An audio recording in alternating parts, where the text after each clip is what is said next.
सात भांति सुप्रकाश सद्गुरु चरण सरोज रज जन्म मरण करना बंदो चरण कमल तब कृपा सिंधु गुरुदेव गति दाता त्राता कलसु पारवतार सत्य कबीर दयाल प्रभु कृपा किन्ह भरपूर आयो यही संसार महा जीव चिताय अंकुर साधु रूप धरि आइया किन्हो सबद पुकार चेतहु स्तन पाई के करहु बचन सिकार गुरुमुख बानी उपजे शीस साच करमान यही विधि फंदा छोटी और जुगत नहीं आदरणीय दूर दूर से आए धर्म प्रेमी सज्जनों माता एवं बहनों मंच पर उपस्थित सत्यवीर वचन वंशीय प्रणाली के गुरुजन और इस सत्संग पंडाल में मानसरोवर के हंसगण आज बड़े सौभाग्य की बात है समस्तीपुर जिला के अंतर्गत हरपुर इलौल ग्राम में स्थानीय महंत श्री विवेकदास साहिब जी के द्वारा हर साल की भांति इस साल भी पूरे हर्ष और उल्लास सेवक सती के सहयोग के द्वारा सद्गुरु कबीर सद्ज्ञान सत्संग समारोह का आयोजन किया गया है। इसी संदर्भ में मंच पर उपस्थित वचन वंशीय प्रणाली के महात्मा जन के द्वारा भजन के माध्यम से हो उपदेश के माध्यम से हो सद्गुरु कबीर साहब के विचारों को सुन रहे इसी संदर्भ में साहब के विचारों में से एक दो पंक्ति को रख रहा हूँ। बोलिए सद्गुरु कबीर साहिब की। साहब का इशारा है परम धन संतोष है परम लाभ सत्संग परम धन संतोष है परम लाभ सत्संग परम ज्ञान विचार है समता से दुख भंग दीन गरीबी बंदगी सबसे आदर भाव कहाँ ही कबीर जो बड़ा है जामे बड़ा स्वभाव।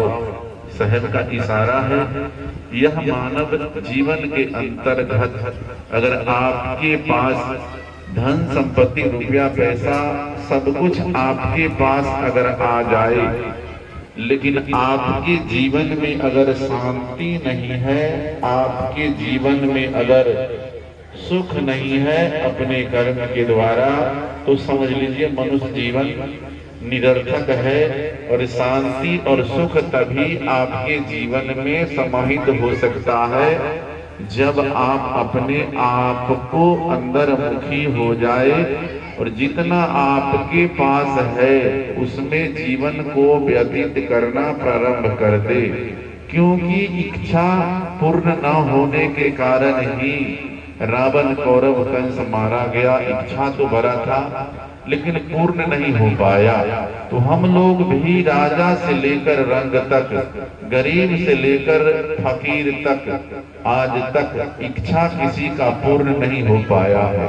तो सबसे अच्छा उपाय हम लोगों के लिए यही हो सकता है जो हम अपने अंदर आत्मा में संतोष धन को बांध ले।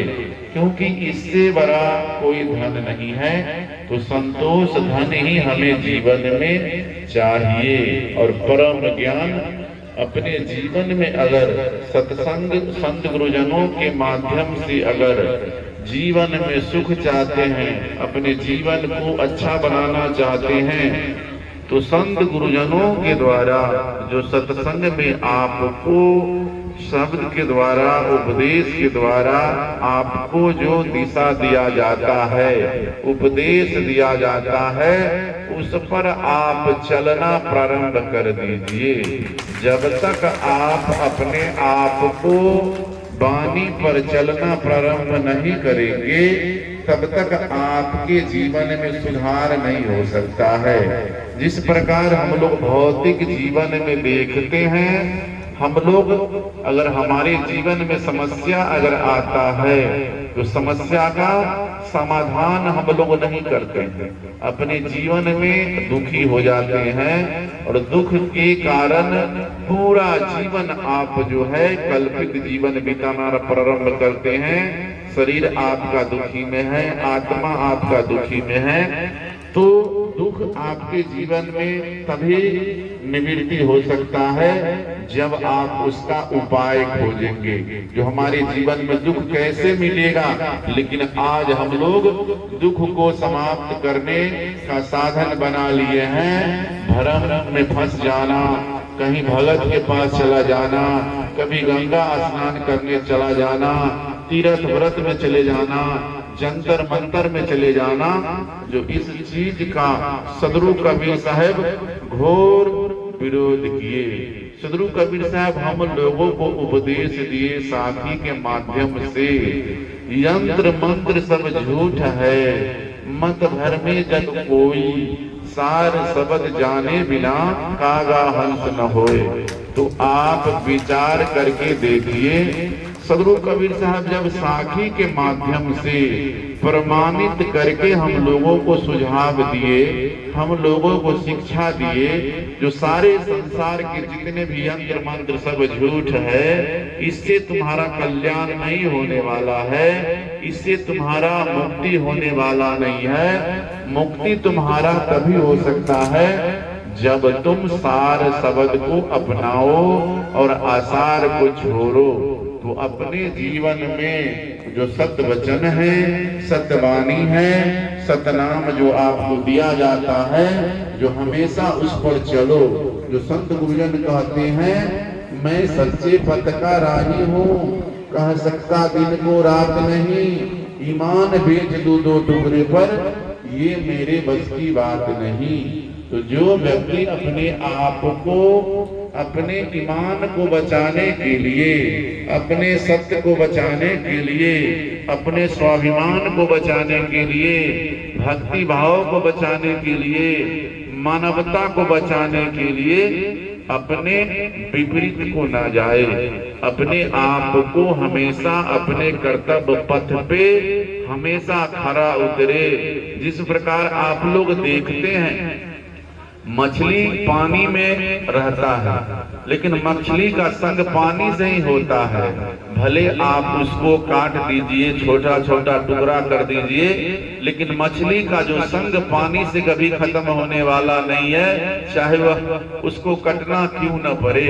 तो हम मनुष्य का जीवन मिला है, अगर भक्ति भाव को अपने जीवन में हम लेना चाहते हैं, उसको जीवन में उतारना चाहते हैं, तो आपके जीवन में भले समस्या जो आ जाए, आपके जीवन में विपत्ति आ जाए, लेकिन आप अपने कर्म को ना छोड़े, अपने धर्म को ना छोड़े, आप पथ के विपरीत ना जाए, तभी आप गुरु भक्त बन सकते हैं। लेकिन होता क्या है, हम लोगों के जीवन में अगर थोड़ा समस्या आता है तो लोग कहते हैं, समाज के लोग, जो तुमको वैष्णव जब से हुआ तब से तुम्हारे घर में ये समस्या हो गया।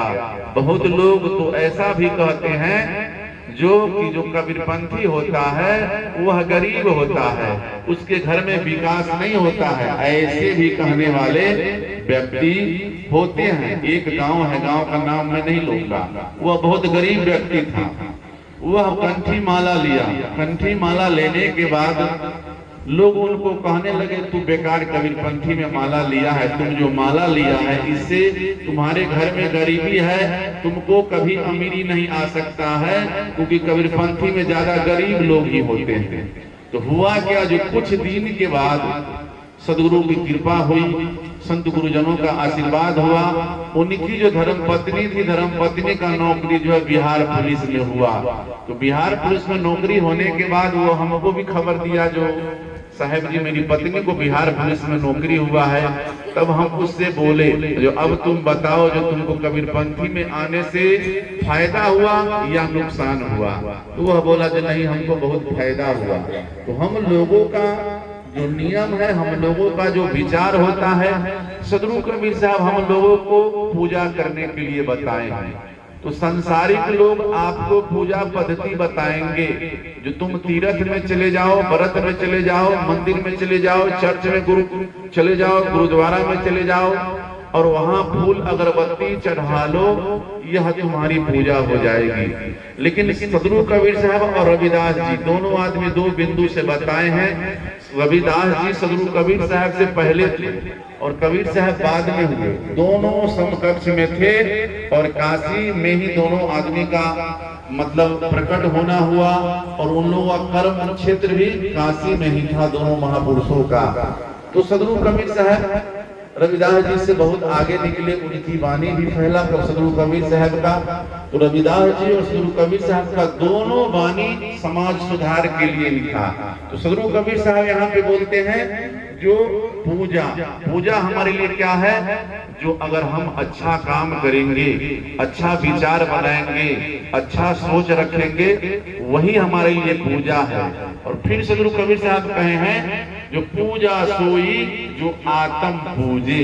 अगर आप पत्थर को पूजना प्रारंभ कर दे, दिखावा करना प्रारंभ कर दे, आप भजन गाना प्रारंभ कर दे, नाचना प्रारंभ कर दे, झूम झूम करके एक दूसरे को रिझाना आप प्रारंभ कर दे, और जब तक आपका मनोवृत्ति ठीक नहीं होगा, मन की पवित्रता नहीं होगी, सोच आपका उत्तम नहीं होगा, तो समझ लीजिए यह सब दिखावा है। इससे आपका कल्याण होने वाला नहीं है। इस गुरु कबीर साहब की वाणी है और संत महापुरुष के विचार में रविदास जी की वाणी है।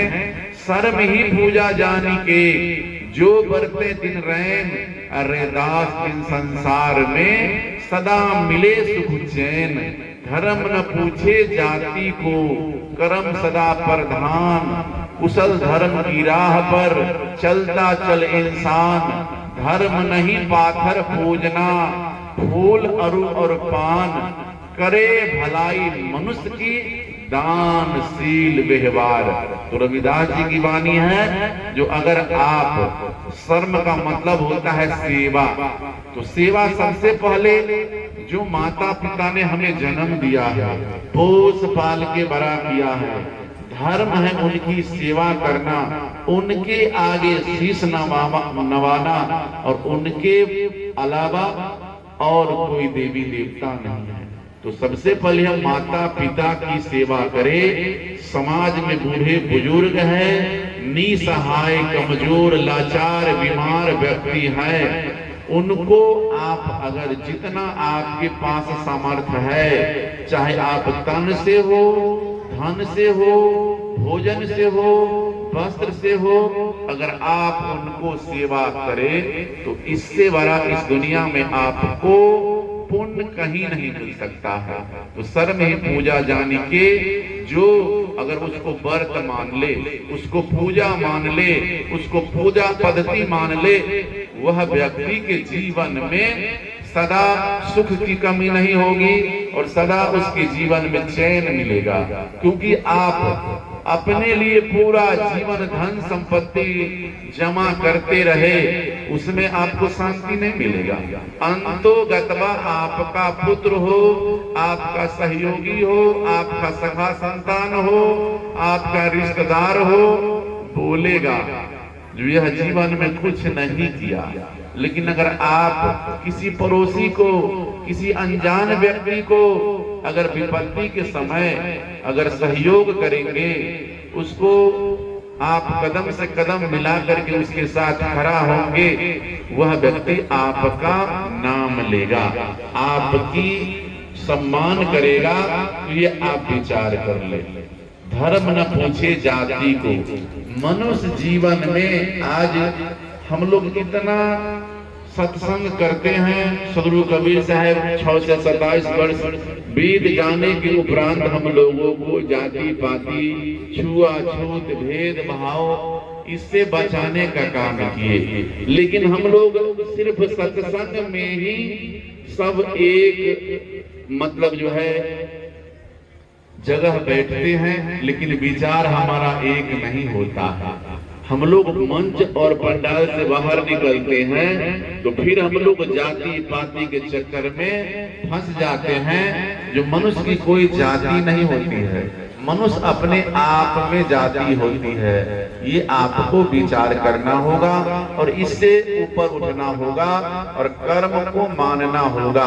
जो व्यक्ति अगर जिसके पास अगर गुण है, जिसके पास विद्या है, वह व्यक्ति की पूजा होनी चाहिए, वह व्यक्ति को सम्मान मिलना चाहिए। यह नहीं जो व्यक्ति कर्म से छोटा हो और जन्म से बड़ा हो, तो हमें जन्म से जो बड़ा व्यक्ति है उसको नहीं मानना है। कर्म से जो बड़ा है, चाहे वह छोटा बच्चा क्यों न हो, महान उसी को मानना चाहिए हम लोगों को। तो धर्म न पूछे जाति को, कर्म सदा प्रधान। और जहां तक बन पड़े कुशल धर्म की राह पर जो अच्छा विचार है, अच्छा मार्ग है, उस राह को हमें छोड़ने की जरूरत नहीं है। हमें उस पर चलना है, चाहे जीवन में समस्या आए, बाधा आए, विपत्ति आए, दुख दर्द मिले, लेकिन उस राह को नहीं छोड़ना है। और पत्थर कि आगे जा करके हम फूल और पान और लड्डू बतासा चढ़ा दे, यह पूजा नहीं है। पूजा हमारे लिए वही है जो हम किसी लाचार इंसान को मदद करे, श्रद्धा सहित सेवा के रूप में, विनम्रता से, श्रद्धा से। इससे बड़ा इस दुनिया में पूजा कोई नहीं है। लेकिन हम लोग पूजा क्या करते हैं? बाहरी पूजा करते हैं, आत्मा की पूजा नहीं करते हैं।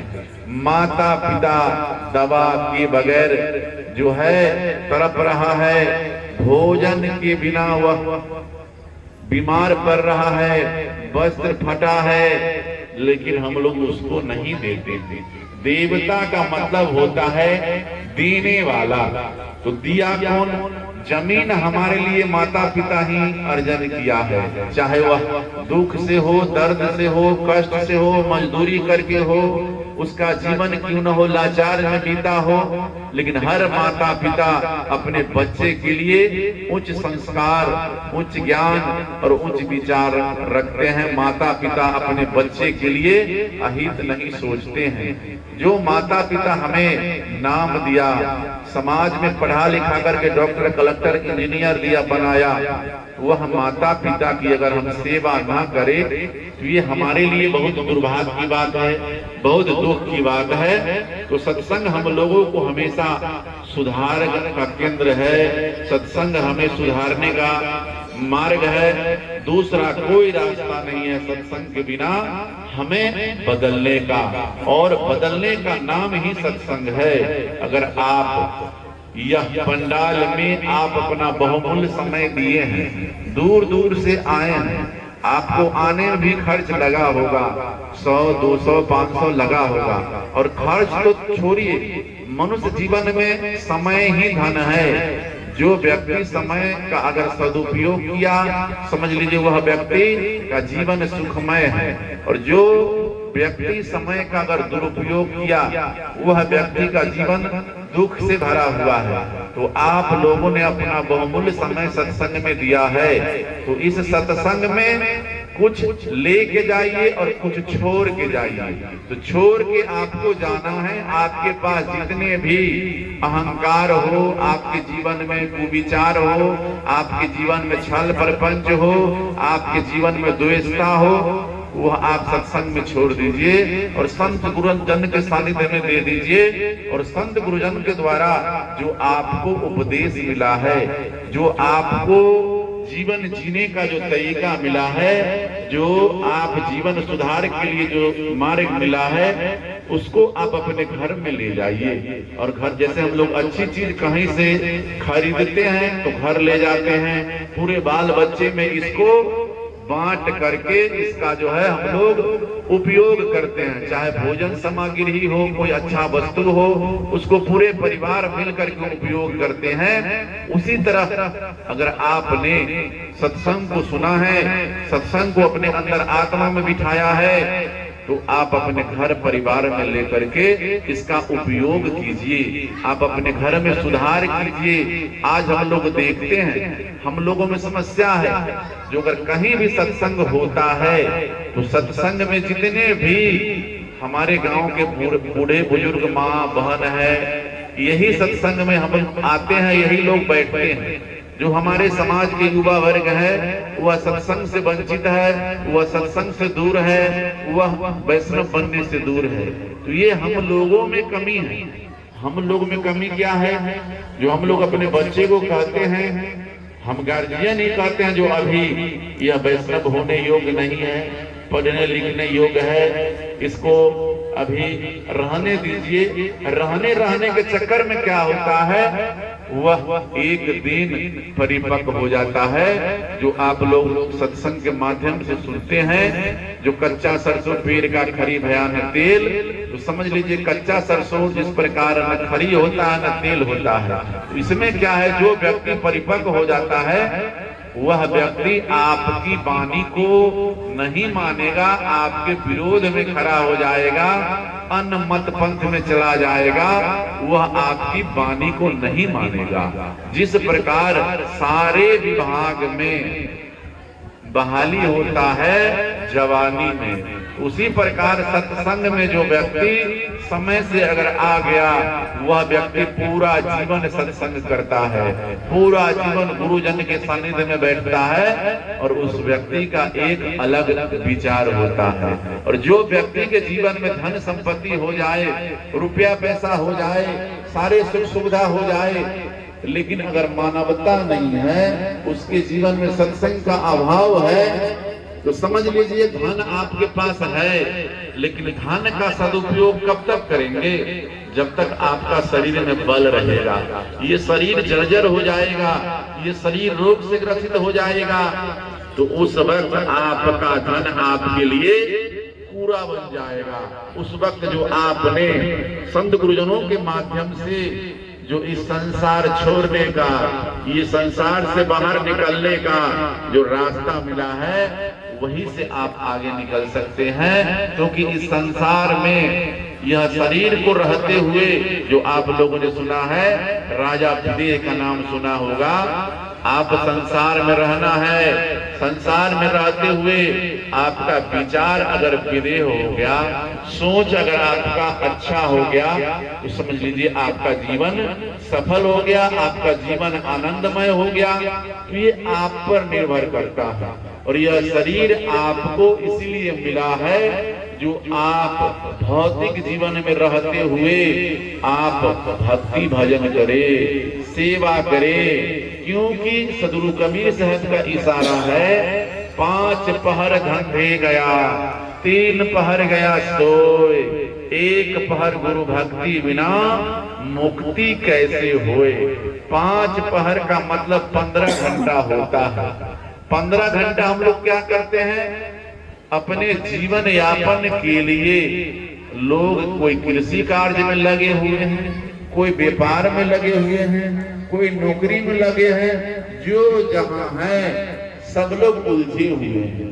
और जो समय बचा उसको हम लोग निरर्थक कमा देते हैं, सार्थक हम लोग उसको उपयोग नहीं करते हैं। तो विचार करके देखिए, जो आपके साथ आपके द्वारा जो बनाया गया संपत्ति है, वह आपके साथ तो नहीं जाएगा। उसके लिए आप 15 घंटा समय निकालते हैं। और आप अपने लिए कितना देर समय निकालते हैं? जो आप सत्संग में जो आपको संध्या सुमरन करने का मार्ग बताया जाता है, साखी शब्द बोलने का उपदेश दिया जाता है, तो आप भजन गाने के लिए कहा जाता है, तो आप 24 घंटा में से 24 मिनट आप अपने लिए नहीं निकाले तो आपका कल्याण कैसे होगा, आपके जीवन में मुक्ति कैसे होगा, आपका जीवन कैसे सुलझेगा। क्योंकि यह जीवन जो जहां है हर व्यक्ति का उलझा हुआ है। आज हम लोग कुल की रीति में फंसे हुए हैं, जो हमारा कुल ऐसे करते आया है, हमें इसी पद्धति को मानना है। अगर आप कुल की रीति में फंसेंगे और कुल में फंसेंगे तो आप फंसे ही रह जाएंगे।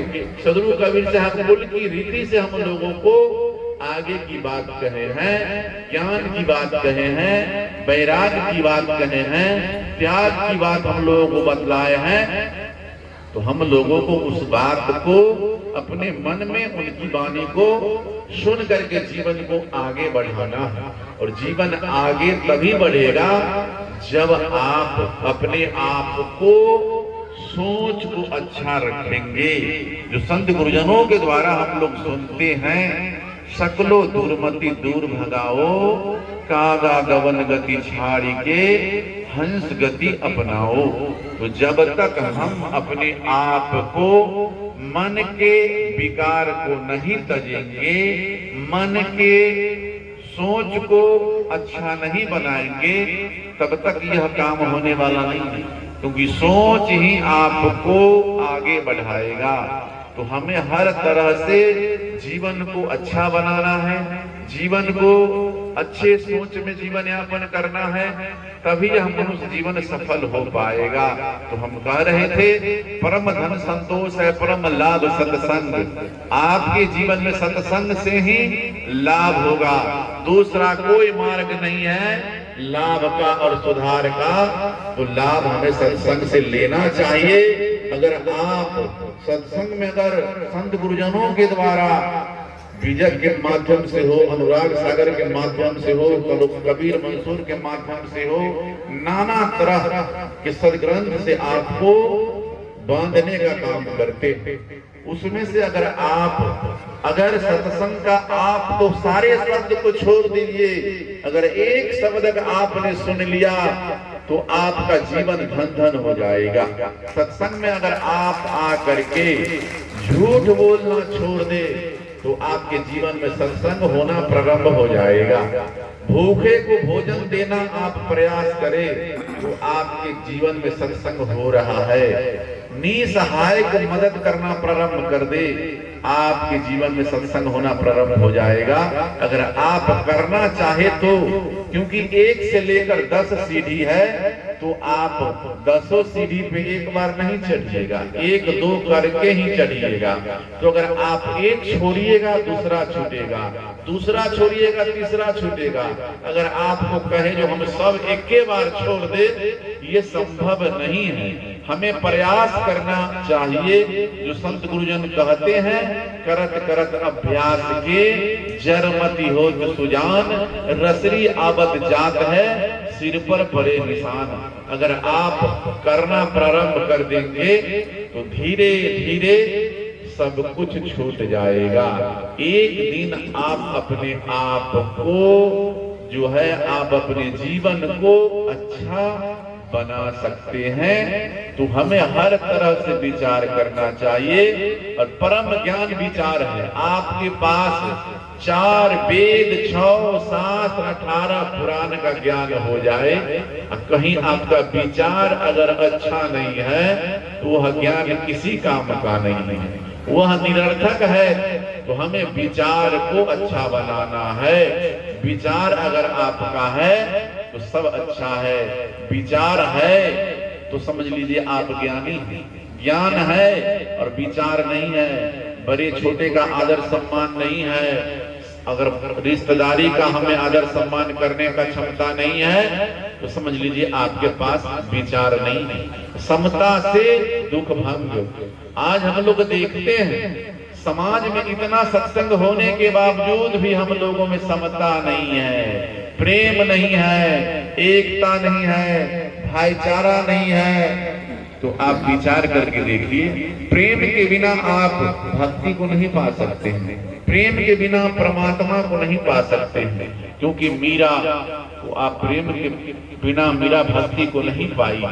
तो हम लोग भी अगर यह मनुष्य जीवन मिला है तो प्रेम को ना छोड़े। प्रेम के बिना परिवार अधूरा है, प्रेम के बिना समाज अधूरा है, प्रेम के बिना व्यापार अधूरा है, प्रेम के बिना एक संगठन अधूरा है।